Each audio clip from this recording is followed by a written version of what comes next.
ನಮಸ್ಕಾರ ವಿದ್ಯಾರ್ಥಿಗಳೇ, ಈಗ ಆಲ್ರೆಡಿ ನಾವು ಟ್ರಿಗ್ನಾಮೆಟ್ರಿಯಲ್ಲಿ ನಿಮಗೆ ಟ್ರಿಗ್ನಾಮೆಟ್ರಿಕ್ ರೇಷಿಯೋಸ್ ಬಗ್ಗೆ ಹೇಳಿದ್ವಿ ಹಾಗೂ ಟ್ರಿಗ್ನಾಮೆಟ್ರಿಕ್ ಐಡೆಂಟಿಟೀಸ್ ಹೇಳಿದ್ವಿ.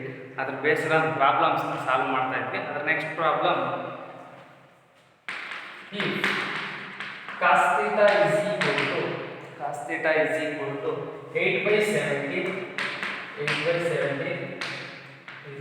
theta is acute. Then find other five trigonometric ratios ಅಂತ ಕೇಳಿದ್ರೆ, then find other five trigonometric ratios. Okay, ಒಂದು ಗಿವನ್ ನೋಡ್ತಾ ಬನ್ನಿ. ಫಸ್ಟ್ ಗಿವನ್ ಏನಿದೆ, cos theta is equal to 8/17. cos theta is equal to 8/17. You know that cos theta ratio ನಮಗೆ ಗೊತ್ತು, adjacent side divided by hypotenuse side. Adjacent side divided by hypotenuse side. Consider a right angle triangle and which an acute angle theta, which is the angle 90 degree. The side which is opposite angle 90 degree is called hypotenuse. The side which is opposite theta is called opposite side, which is adjacent side. Then which is considered as triangle ABC. Here adjacent side is the value is 8. Adjacent side value is 8 and hypotenuse side the value is 17. By applying Pythagoras theorem, AC square is equal to AB square plus BC square. AC square is equal to AB square plus BC square ಆಗುತ್ತೆ. ಅಲ್ಲಿ AC square value ಇದೆ 17 whole square is equal to AB square value ಇದೆ.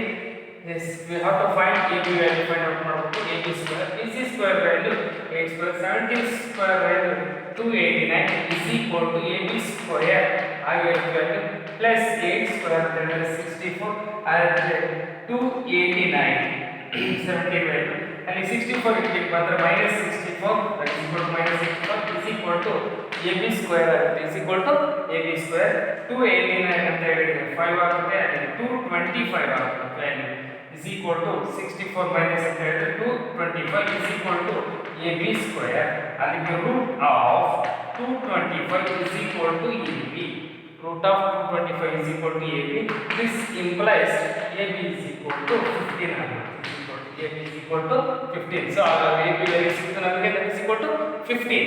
AB is equal to 15. Therefore, we have to find other five trigonometric ratios. There are sin theta is equal to S opposite by hypotenuse. Your value is opposite 15 divided by 17 and cos theta is given. Tan theta is equal to opposite by adjacent. Opposite value is equal to 15, adjacent value is equal to 8 and cot theta is equal to adjacent by opposite, that is equal to 8/15. And the next one, secant theta is equal to hypotenuse by adjacent side, ಅಲ್ಲಿಗೆ 17 divided by 8 and cosecant theta is equal to hypotenuse by opposite side, that is equal to hypotenuse 17 divided by 15 ಆಗುತ್ತೆ. Okay, ಇಷ್ಟು questions, ಇಷ್ಟು value find out ಮಾಡೋಕ್ಕೆ ಹೇಳ್ತಾರೆ. ಇದ್ರ based ನಾನು already last 2 questions ಆಗಿತ್ತು, ಅದು ಮಾಡಿದ್ರೆ ನೀವು ಅದರ ಕಂಟಿನ್ಯೂ ಕ್ವಶನ್ಸ್ ಮಾಡ್ತಾ ಹೋಗಿ. ನೆಕ್ಸ್ಟ್ ಒನ್ ಈ next question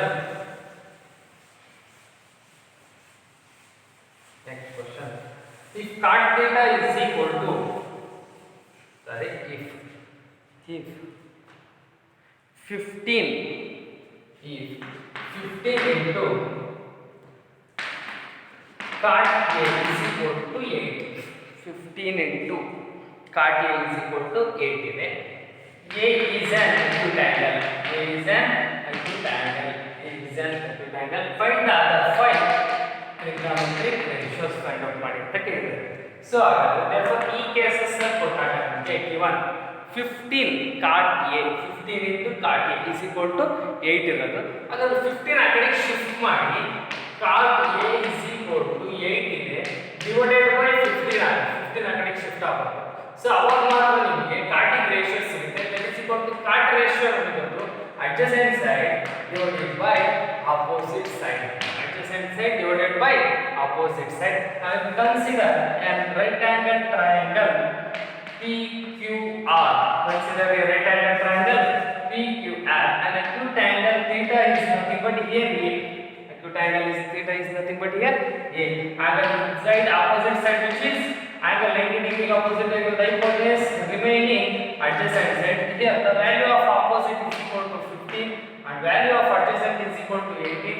By the Pythagoras theorem, PR square is equal to PQ square plus QR square, and that is equal to PR square is equal to PQ square value 15 whole square plus QR square that is equal to 8 square, 15 whole square 225 plus 8 square 64 that is equal to 289, and the PR is equal to square root of 289 17, and the hypotenuse is equal to here what? PR value is 79. Yes, we have to find the other 500. That is equal to remaining 5 sin theta is nothing but sin A. Sin theta is nothing but sin A. Sin A is equal to opposite by hypotenuse. That is equal to 15 by 17. And cos A is equal to angle. Cos A is equal to ratio ಏನಾಗುತ್ತೆ cos A ಗೆ adjacent by hypotenuse. Adjacent value 8 by 17 and tan A is equal to opposite by adjacent, opposite 15 divided by 8, and secant A is equal to, already cot is given, secant A is equal to hypotenuse by adjacent, hypotenuse is 17 divided by 8, and cosecant A is equal to hypotenuse divided by opposite 17 by 15 ಆಗಿರುತ್ತೆ. ಇದಿಷ್ಟು ಕೂಡ ನಿಮಗೆ ಇದೇ same procedure ಅಲ್ಲಿ workout ಮಾಡಿ ಇದರಲ್ಲಿ ಯಾವುದೇ ತರ ವ್ಯಾಲ್ಯೂ ಕೊಟ್ಟರು ನೀವು ಪ್ರಾಬ್ಲಮ್ಸ್ ನ ಸಾಲ್ವ್ ಮಾಡಕ್ಕೆ ರೆಡಿ ಇರಬೇಕು. ಆ ತರದ ಎರಡು ಕ್ವೆಶ್ಚನ್ಸ್ ಇದಾವೆ, ಬರಿತಾ ಹೋಗಿ ಆಗುತ್ತೆ. ಓಕೆ, ನಿಮಗೆ ಹೋಮ್ವರ್ಕ್ ಅಂತ ಹೇಳ್ಕೊಡ್ತಾ ಇದ್ದಾರೆ ಕ್ವೆಶ್ಚನ್ಸ್. ಇವೆರಡನ್ನೂ ಕೂಡ ಪ್ರಾಕ್ಟೀಸ್ ಮಾಡಿ ನಮಗೆ ಅದರ ಫೋಟೋ ಕಾಪಿ ಕಳಿಸಿ. Yes, that is equal to first one if 12 into tan A is equal to 12 into tan A is equal to 5. A is acute. Then find other 5 trigonometric ratios. 12 into tan A is equal to 5. Don't problem ಮಾಡಿ. Next one. Second one. If cosecant theta is equal to 29 divided by 21. Find the other 5 trigonometric ratios. Theta is acute. ಇವೆರಡು questions ನ ನೀವು homework ಮಾಡಿ. ಓಕೆನಾ? ಎರಡು questions ನ workout ಮಾಡಿ homework ಮಾಡಿ. ಇದಾದ್ಮೇಲೆ ನಿಮಗೆ ನೆಕ್ಸ್ಟ್ ಇವೆರಡು ಬರ್ತಾ ಇದ್ದಾರೆ ಪ್ರಾಬ್ಲಮ್ಸ್. ಏನು ಬರುತ್ತೆ ಟ್ರಿಗ್ನೋಮೆಟ್ರಿಯಲ್ಲಿ ಅಂದ್ರೆ ಸ್ಟ್ಯಾಂಡರ್ಡ್ ಆಂಗಲ್ಸ್ ಅಂತ ಬರ್ತವೆ. ಸ್ಟ್ಯಾಂಡರ್ಡ್ ಆಂಗಲ್ಸ್ ಈಗ ಆಲ್ರೆಡಿ ನೀವು ಸ್ಟ್ಯಾಂಡರ್ಡ್ ಆಂಗಲ್ಸ್ ನ ಸ್ಟಡಿ ಮಾಡಿದ್ದೀರಾ 10th ಅಲ್ಲಿ. ಓಕೆ, ಆ ಸ್ಟ್ಯಾಂಡರ್ಡ್ ಆಂಗಲ್ಸ್ ಯಾವ್ಯಾವ ಅಂತ ನೋಡೋದಾದ್ರೆ standard angles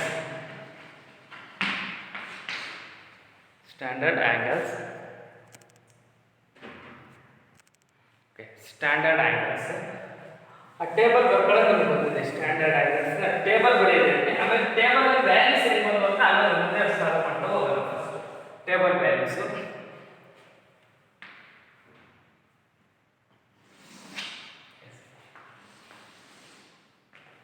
first angles radian ನಲ್ಲಿ ಗೊತ್ತಿರಬೇಕು ನಿಮಗೆ, ಡಿಗ್ರಿ ನಲ್ಲಿ ಕೂಡ ಗೊತ್ತಿರಬೇಕು. ಎಸ್, ಇವು ಆಂಗಲ್ಸ್ ಅಂತ ಹೇಳ್ತಕ್ಕಂಥ ನಾವು ಆಂಗಲ್ಸ್ ಒಂದು 0 ಡಿಗ್ರಿ ರೇಡಿಯನ್ ನಲ್ಲಿ 0.8, ಇನ್ನೊಂದು 30 ಡಿಗ್ರಿ ರೇಡಿಯನ್ ನಲ್ಲಿ π/6 ಆಗಿದೆ. 30 ಡಿಗ್ರಿ ರೇಡಿಯನ್ ನಲ್ಲಿ π/6 and next one 45 degree radian ನಲ್ಲಿ π/4 ಅಂತ ಇದೆ. ರೇಡಿಯನ್ ನಲ್ಲಿ π/4 and 60 ಡಿಗ್ರಿ ರೇಡಿಯನ್ ನಲ್ಲಿ π/3 and 90 ಡಿಗ್ರಿ ರೇಡಿಯನ್ ನಲ್ಲಿ π/2 ರೇಡಿಯನ್ ನಲ್ಲಿ ಏನಾಗಿರುತ್ತೆ π/2. ಆಕ್ಚುಲಿ ಆಂಗಲ್ ನ ನಾವು ಮೆಜರ್ ಮಾಡಕ್ಕೆ angle is measured by two systems. One is degree measures ಅಂತ ಹೇಳ್ತೀವಿ, and second one is radian measures. ಒಂದು degree measures, another one is radian measures. ಇವೆಲ್ಲದನ್ನು ನಿಮಗೆ ಫಸ್ಟ್ PUC ಅಲ್ಲಿ ಏನು ಡಿಫರೆನ್ಸ್ ಅಂತ. ಬಟ್ ಡಿಗ್ರಿಗೂ ರೇಡಿಯನ್ಗೂ ಸ್ವಲ್ಪ ಡಿಫರೆನ್ಸ್ ಇದೆ. ಏನು ಅಂದ್ರೆ ಇಲ್ಲಿ ಡಿಗ್ರಿನ ಈ ರೀತಿ ಹೇಳ್ತೀವಿ 0 ಡಿಗ್ರಿ 30 ಡಿಗ್ರಿ ಅಂದ್ರೆ completely one circle divided into 360 part. 360 part, each part is equal to 1 degree. ಹಾಗಾದ್ರೆ ಏನಾಗುತ್ತೆ ನಿಮ್ಗೆ ಗೊತ್ತು, ಈ ಒಂದು ಸರ್ಕಲ್ ಕನ್ಸಿಡರ್ ಮಾಡಿವಿ, ಅದನ್ನ 4 ಪಾರ್ಟ್ ಆಗಿ ಡಿವೈಡ್ ಮಾಡಿದ್ರೆ ನಿಮಗೆ ಇಲ್ಲಿಂದ ಇಲ್ಲಿಗೆ ಆಂಗಲ್ ಸ್ಟಾರ್ಟ್ ಮಾಡೋದು 0, ಅದಾದ್ಮೇಲೆ ಒಂದು ಲೈನ್ ಇದ್ರೆ 1 ಡಿಗ್ರಿ, ಸೆಕೆಂಡ್ ಲೈನ್ ಇದ್ರೆ ಸೆಕೆಂಡ್ ಡಿಗ್ರಿ, ಅಪ್ ಟು ಇಲ್ಲಿಗೆ ಬಂದು ನೀವು ಬರೀತೀರಾ ಏನಂತ 90 ಡಿಗ್ರಿ ಅಂತ. ಸೊ ಹಾಗಾದ್ರೆ 90 ಡಿಗ್ರಿ ಅಂತ ಬರೀತೀರಾ ಅಂದ್ರೆ ಇಲ್ಲಿ 90 ಲೈನ್ಸ್ ಇರುತ್ತೆ, 90 ಪಾರ್ಟ್ ಆಗಿ ಡಿವೈಡ್ ಆಗುತ್ತೆ, that is equal to 90 degree. Plus 90 degree we know that 180 degree, plus 90 we know that 270 degree, yes, and plus 90 degree we know that is equal to 360 degree. ಹಾಗಾದ್ರೆ complete one circle divided into 360 part, each part is equal to 1 degree. ಅದು degree measures ಆಗುತ್ತೆ. ಹಾಗಾದ್ರೆ radian measures ಅಂದ್ರೆ radian is also measured. Radian is also measurement of an angle which is subtended at the center of a circle by an arc of length is equal to radius of the circle.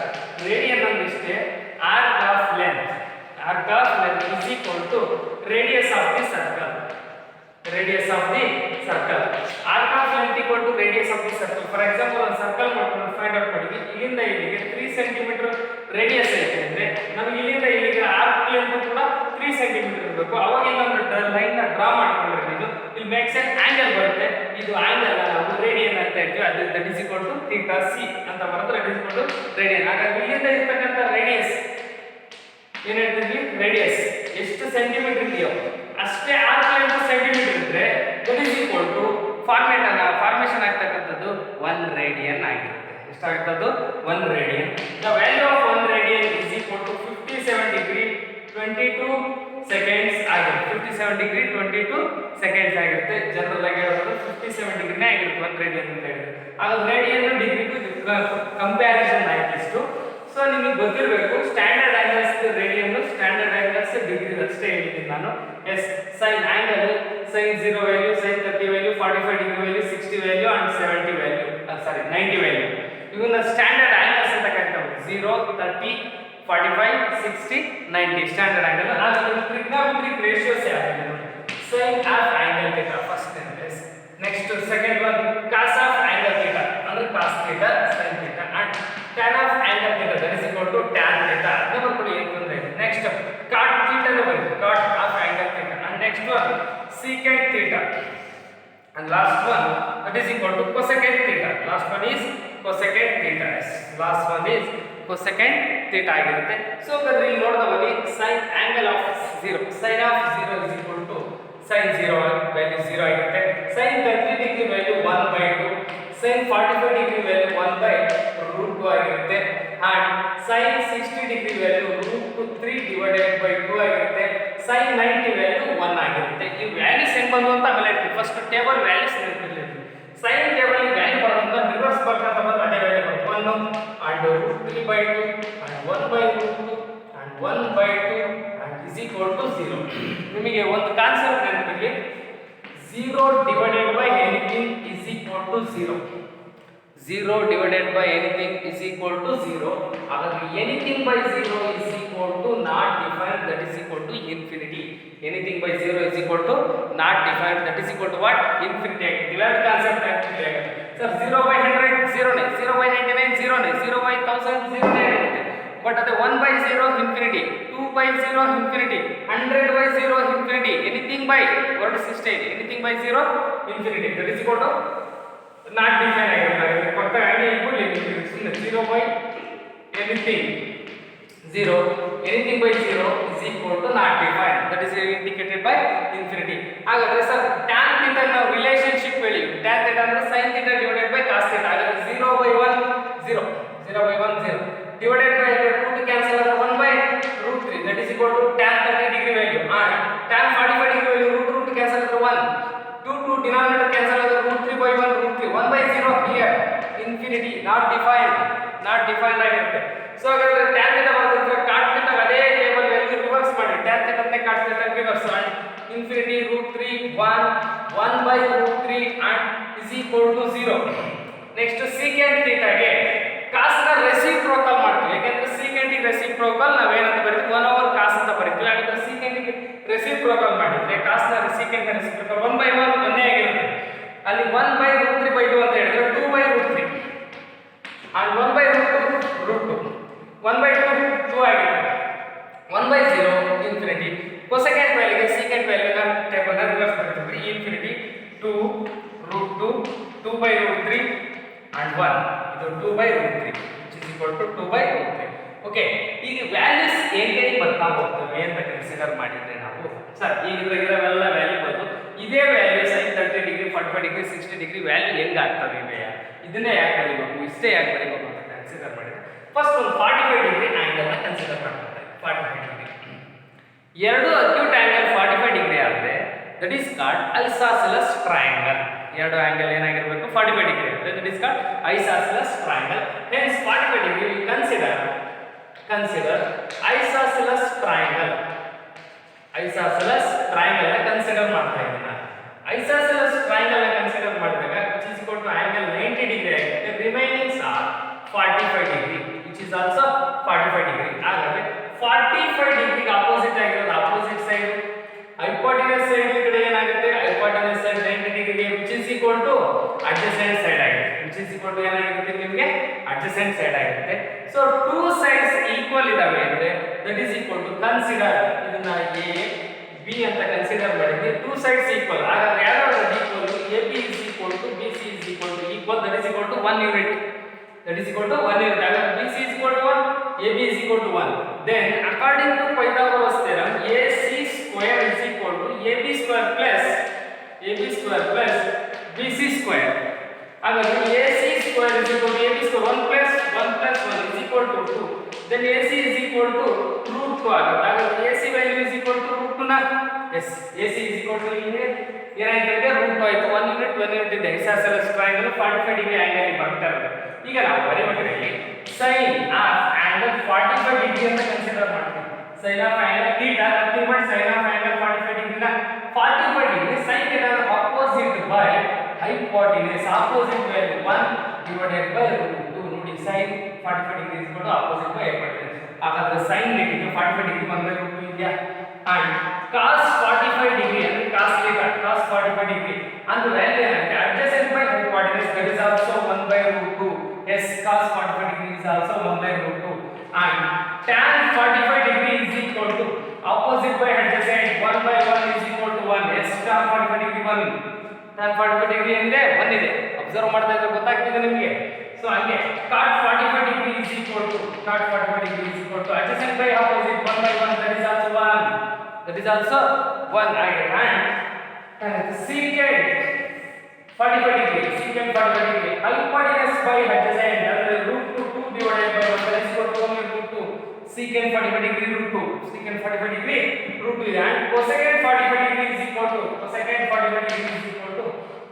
hypotenuse by opposite that is also √2/1 is equal to √2 ಆಗಿರುತ್ತೆ. hypotenuse by opposite that is equal to √2/1 √2 ಆಗಿರುತ್ತೆ. ಹಾಗಾದ್ರೆ ಇಡೀ 45 degree value ನಿಮಗೆ ಬರೋದು 1/√2 1/√2 ಬರುತ್ತೆ. Okay, ಇದಿಷ್ಟು ಕೂಡ ಹೆಂಗ್ ಬರುತ್ತೆ ಅಂತ ನೋಡಿದ್ರೆ ಈಗ ನೆಕ್ಸ್ಟ್ 30 ಡಿಗ್ರಿ ಅಂಡ್ 60 ಡಿಗ್ರಿ ನೋಡ್ತಾ ಹೋಗೋಣ. 30 ಡಿಗ್ರಿ ಅಂಡ್ 60 ಡಿಗ್ರಿ ನೋಡ್ತಾ ಹೋಗೋದಾದ್ರೆ ಯಾವ ರೀತಿ ಬರುತ್ತೆ ಅಂತ ಕ್ಲಿಯರ್ ಆಗಿದೆ ನಿಮಗೆ.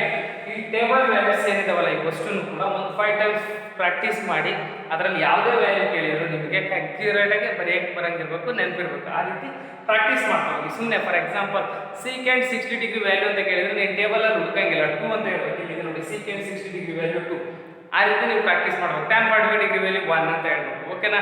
ಹಂಗೆ ಸೀಕೆಂಡ್ 90 ಡಿಗ್ರಿ ಅಂತ ಹೇಳಿದ್ರೆ ಇನ್ಫಿನಿಟಿ. ಸೀಕೆಂಡ್ 90 ಡಿಗ್ರಿ ವ್ಯಾಲ್ಯೂ ನೋಡಿದ್ರೆ ಇನ್ಫಿನಿಟಿ. ಕರೆಕ್ಟಾಗಿ ಹೇಳೋ ರೀತಿ ಪ್ರಾಕ್ಟೀಸ್ ಆದ್ರೆ ಮಾತ್ರ ಈ ಟೇಬಲ್ ವ್ಯಾಲ್ಯೂಸ್ ಎಲ್ಲವೂ ನಿಮಗೆ ಕ್ಲಿಯರ್ ಆಗ್ತವೆ, ಈಸಿ ಆಗ್ತಾ ಹೋಗುತ್ತೆ. Okay, next 60 degree and 30 degree 90 degree 0 degree ನೋಡ್ತಾ ಹೋಗೋಣ. ಓಕೆ, ಫಸ್ಟ್ ಈಗ consider right angle triangle. Consider ಮಾಡ್ತಾ ಇದ್ದೀನಿ. That is equal to ABC. ಹಾಗಾದ್ರೆ ಒಂದು ರೈಟ್ ಆಂಗಲ್ ಟ್ರಯಾಂಗಲ್ ಕನ್ಸಿಡರ್ ಮಾಡಿದ್ವಿ. That is equal to what ABC. ಹಾಗಾದ್ರೆ ಇದು A ಇದೆ ಆಂಗಲ್, ಇದು ಆಂಗಲ್ B ಇದೆ, ಇದು ಆಂಗಲ್ C ಇದೆ. ರೈಟ್ ಆಂಗಲ್ ಟ್ರಯಾಂಗಲ್ ಕನ್ಸಿಡರ್ ಮಾಡಿರೋದು which is equal to angle 90 degree ಆಗಿರುತ್ತೆ. 90 degree. Consider right angle triangle that is equal to ಏನಿದೆ ಇಲ್ಲಿ ABC ಇದೆ. ಇದನ್ನ ನಾವು ಕನ್ಸ್ಟ್ರಕ್ಟ್ ಮಾಡ್ಕೋಬೇಕಂತಿದ್ನ. ಎಸ್, ಕನ್ಸ್ಟ್ರಕ್ಟ್ ಮಾಡ್ಕೋಬೇಕು. ಕನ್ಸ್ಟ್ರಕ್ಟ್ ಮಾಡ್ಕೋಬೇಕಾದ್ರೆ ಹೆಂಗೆ ಅಂದ್ರೆ that is equal to equilateral triangle construct ಮಾಡ್ಕೊತೀವಿ. ಈಕ್ವಿಲ್ಯಾಟರಲ್ ಟ್ರಯಾಂಗಲ್ ಗೆ ನಾವೇನ್ ಮಾಡ್ತಾ ಇರೋದು ಕನ್ಸ್ಟ್ರಕ್ಟ್ ಮಾಡ್ಕೊಳ್ತಾ ಇದೀವಿ. ಸೊ ಹಾಗಾದ್ರೆ ಈಕ್ವಿಲ್ಯಾಟರಲ್ ಟ್ರಯಾಂಗಲ್ ಗೆ ನಾವು ಈಕ್ವಿಲ್ಯಾಟರಲ್ ಟ್ರಯಾಂಗಲ್ಗೆ ಕನ್ಸ್ಟ್ರಕ್ಟ್ ಮಾಡ್ಕೊಳ್ತಾ ಇದ್ವಿ. ಅದರಲ್ಲಿ ಕನ್ಸಿಡರ್ ಮಾಡಿರೋದ್ರಲ್ಲಿ ಎ ಸಿ ವ್ಯಾಲ್ಯೂ 2 ಯೂನಿಟ್ ಅಂತ ತಗೊಳ್ತಾ ಇದ್ವಿ. A C is equal to 2 unit. Consider a right angle triangle A B C, angle 90 degree ಐತೆ. ಅದನ್ನ ಈ ಕನ್ಸ್ಟ್ರಕ್ಷನ್ ಈಕ್ವಿಲ್ಯಾಟರಲ್ ಟ್ರಯಾಂಗಲ್ ಕನ್ಸ್ಟ್ರಕ್ಟ್ ಮಾಡ್ಕೊಂಡ್ವಿ. Yes that is also A B C, ಇದನ್ನ angle D ಅಂತ ತಗೊಂಡೆ. ಅವಾಗ ನಿಮಗೆ ವ್ಯಾಲ್ಯೂ ಏನಾಗ್ತಾ ಹೋಗುತ್ತೆ ನೋಡಿ. ಈಕ್ವಿಲ್ಯಾಟರಲ್ ಟ್ರಯಾಂಗಲ್ ಅಲ್ಲಿ ಆಂಗಲ್ ಇದು 60 ಡಿಗ್ರಿ ಆಗುತ್ತೆ. ಎಸ್ ಇದು 60 ಡಿಗ್ರಿ ಆಗುತ್ತೆ, ಇದು 60 ಡಿಗ್ರಿ. ಬಟ್ ಇದನ್ನ ನಾವು ಒಂದು 30 ಡಿಗ್ರಿ, ಇನ್ನೊಂದು ಆಂಗಲ್ ಇರೋದು 30 ಡಿಗ್ರಿ ಅಂತ ಕನ್ಸಿಡರ್ ಮಾಡ್ತೀವಿ. ಓಕೆ, ಒಂದು ಎ ಸಿ ವ್ಯಾಲ್ಯೂ 2 ಯೂನಿಟ್ಸ್ ಅಂತ ಕನ್ಸಿಡರ್ ಮಾಡಿದ್ಮೇಲೆ ನಿಮಗೆ ಗೊತ್ತು ಕಂಪ್ಲೀಟ್ ಈಕ್ವಿಲ್ಯಾಟರಲ್ ಟ್ರಯಾಂಗಲ್ ಅಂದ್ರೆ 3 ಸೈಡ್ಸ್ ಆರ್ ಈಕ್ವಲ್. ಸೊ ಹಾಗಾದ್ರೆ ಇದು ಕೂಡ 2 ಇರುತ್ತೆ, ಇದು ಕೂಡ 2 ಇರುತ್ತೆ. ಇದು 2 ಆದ್ಮೇಲೆ ಇದ್ರ ವ್ಯಾಲ್ಯೂ 1 ಆಗುತ್ತೆ, ಇದ್ರ ವ್ಯಾಲ್ಯೂ 1 ಆಗುತ್ತೆ, ಡಿವೈಡ್ ಆಗುತ್ತೆ. BD value BD plus BC is equal to 2 ಆಗಿರೋದ್ರಿಂದ BD ವ್ಯಾಲ್ಯೂ ಏನಾಗುತ್ತೆ, DB ವ್ಯಾಲ್ಯೂ 1, BC ವ್ಯಾಲ್ಯೂ 1 ಆಗುತ್ತೆ. ಈಕ್ವಿಲ್ಯಾಟರಲ್ ಟ್ರಯಾಂಗಲ್ ಕನ್ಸಿಡರ್ ಮಾಡೋದು. ಹಾಗಾದ್ರೆ which is 1, which is 2 ಆಗಿರುತ್ತೆ. as we have in a right angle triangle ABC, in a right angle triangle ABC, ABC right angle triangle ಅಲ್ಲಿ Pythagoras theorem apply ಮಾಡಿದ್ರೆ ನಾವು AC square is equal to AB square plus BC square ಬರ್ತೀವಿ. Sir ನಮಗೆ AC value ಗೊತ್ತು 2 square 4 ಇದೆ. AB value ನಾವು find out ಮಾಡಬೇಕು. ಹಾಗಾದ್ರೆ AB square value BC square value ಗೊತ್ತು, that is equal to 1 square 1. ಅಲ್ಲಿ 4 minus 1 ಅಂದ್ರೆ 3 ಆಗುತ್ತೆ. ಸ್ಕ್ವೇರ್ ರೂಟ್ ತೆಗೆದ್ರೆ √3 is equal to AB ಆಯಿತು. ಎಸ್ AB ವ್ಯಾಲ್ಯೂ ನಮಗೆ ಏನು ಬಂತು ಸಿಕ್ಕಿರೋದು √3. AB ವ್ಯಾಲ್ಯೂ ಸಿಕ್ಕಿತು, that is equal to √3. ಹಾಗಾದ್ರೆ AB ವ್ಯಾಲ್ಯೂ ಸಿಕ್ಕಿತ್ತು √3 ಅಂತ ಈಗ ಒಂದೊಂದೇ ಬರ್ತಾ ಬರ್ರಿ. ಇದರಲ್ಲಿ 60 ಡಿಗ್ರಿ ಕನ್ಸಿಡರ್ ಮಾಡ್ತೀವಿ, 30 ಡಿಗ್ರಿ ಕನ್ಸಿಡರ್ ಮಾಡ್ತೀವಿ. ಎಸ್ ಈಗ 30 ಡಿಗ್ರಿ ಕನ್ಸಿಡರ್ ಮಾಡಿದ್ರೆ sin θ is equal to ಅಂದ್ರೆ sin 30 ಡಿಗ್ರಿ, sin 30 ಡಿಗ್ರಿಗೆ opposite by hypotenuse, that is equal to 1/2. sin 30 degree value ಏನಾಗುತ್ತೆ 1/2. ನೋಡ್ತಾ ಬನ್ನಿ, sin 30 degree value 1/2. Opposite by θ ಗೆ ಆಪೋಸಿಟ್ ಆಗುತ್ತೆ 30 ಡಿಗ್ರಿ ಅಂತ ಕನ್ಸಿಡರ್ ಮಾಡಿದ್ರೆ which is opposite and which is hypotenuse, which is adjacent. sin 30 degree ಆಯ್ತು. Next cos 30 degree is equal to cos 30 degree ಬರ್ಕೊಂತ ಬಂದ್ರೆ ನೀವು cos 30 degree is equal to ratio ಏನಿದೆ adjacent by hypotenuse side. ಅಲ್ಲಿ value ಏನಾಗುತ್ತೆ √3/2. S cos 30 degree ನೋಡ್ತಾ ಬನ್ನಿ √3/2 ಇದೆ. and tan 30 degree is equal to opposite by adjacent, that is equal to 1/√3. and cot 30 degree is equal to adjacent by opposite, that is equal to √3/1 is equal to √3. cot 30 degree value ನೋಡಿ √3 ಇದೆ, ಇದು ಕೂಡ ಅಷ್ಟೇ √3 ಬಂದದ್ದು. ಇದು value ಹೆಂಗ್ ಬರುತ್ತೆ ಅಂತ ನಿಮಗೆ ಕ್ಲಿಯರ್ ಆಗ್ತಾ ಇದೆ. ನೆಕ್ಸ್ಟ್ cot 30 degree ಆಯ್ತು, secant tan 30 degree ಆಯ್ತು. and then next one cot tan secant 30 degree is equal to secant 30 degree hypotenuse by adjacent 2/1, that is equal to 2/1, that is equal to secant 30 degree ಅಲ್ವಾ, ಸಾರಿ hypotenuse by hypotenuse by adjacent, that is equal to √3. yes 2/√3 hypotenuse by adjacent secant hypotenuse by adjacent 2/√3. and cosecant 30 degree is equal to hypotenuse by opposite 2/1, that is equal to 2 ಇದೆ secant 30 degree. ಇದು clear ಆಗಿದೆ. ಅದೇ ತರ 60 degree ನೋಡ್ತಾ ಬನ್ನಿ. ಈಗ 60 degree ಮಾಡ್ಕೊಂಡ್ರೆ ಎಲ್ಲವೂ ಕೂಡ ವ್ಯಾಲ್ಯೂ ಏನಾಗುತ್ತೆ ಅಂತ ಗೊತ್ತಾಗ್ತಾ ಹೋಗುತ್ತೆ. 60 ಡಿಗ್ರಿಗೆ ಫೈಂಡ್ ಔಟ್ ಮಾಡೋದು 60 ಡಿಗ್ರಿ. ಓಕೆ, ನೋಡ್ತಾ ಬನ್ನಿ. ಈ 60 ಡಿಗ್ರಿ ಬಂದಾಗ ಇದು 60 ಆದ್ರೆ which is opposite ಆಗುತ್ತೆ, ಈ 60 ಗೆ opposite. and then which is adjacent ಆಗುತ್ತೆ, ಇದು ಏನಾಗುತ್ತೆ adjacent. hypotenuse is common. so tan 60 degree value ನೋಡಿ sin 60 ಅಂದ್ರೆ opposite by hypotenuse, that is equal to √3/2. and cos 60 is equal to adjacent by hypotenuse, that is equal to 1/2. and tan 60 degree is equal to opposite by adjacent √3/1 √3. cot 30 degree is equal to adjacent by opposite 1/√3. ನೋಡಿ table √3/2 1/2 √3 1/√3. yes next secant 60 degree is equal to secant 60 hypotenuse by adjacent 2/1, that is equal to 2. and cosecant 60 degree is equal to hypotenuse by 2/opposite 2/√3. cosecant 60 is equal to 2/√3. ಹಾಗಾದ್ರೆ ಇವೆಲ್ಲವೂ ಕೂಡ ಏನು ಬರ್ತವೆ ಅಂತ table values ನಿಮಗೆ clarity ಸಿಕ್ಕಿದೆ, ಗೊತ್ತಾಗಿದೆ. ಈ ಟೇಬಲ್ ವ್ಯಾಲ್ಯೂಸ್ನ ಅಷ್ಟನ್ನು ಕೂಡ ಪ್ರಾಕ್ಟೀಸ್ ಮಾಡಿ. ಈ 0 ಡಿಗ್ರಿ ಮತ್ತೆ 90 ಡಿಗ್ರಿ ಏನಾಗ್ತಾ ಹೋಗುತ್ತೆ ಅಂದರೆ ಟರ್ಮಿನಲ್ ಸೈಡು ಕೋ ಟರ್ಮಿನಲ್ ಸೈಡು ಈ ಗೋಯಿಂಗ್ ಸೈಡ್ ಆದರೆ ಅದು ಏನಾಗಿರುತ್ತೆ, ಅದು 0 ಡಿಗ್ರಿ ಆಗುತ್ತೆ. ಎಕ್ಸಾಕ್ಟ್ ಪರ್ಪೆಂಡಿಕ್ಯುಲರ್ ಆದರೆ ಎರಡು ಕೂಡ ಅದು 90 ಡಿಗ್ರಿ ಆಗಿರುತ್ತೆ. ಸೊ ಅವಾಗ ವ್ಯಾಲ್ಯೂಸ್ 1 1/0 ರೆಸಿಪ್ರೋಕಲ್ ರೇಷಿಯೋಸ್ ಸಿಗ್ತಾ ಹೋಗುತ್ತೆ ನಿಮಗೆ.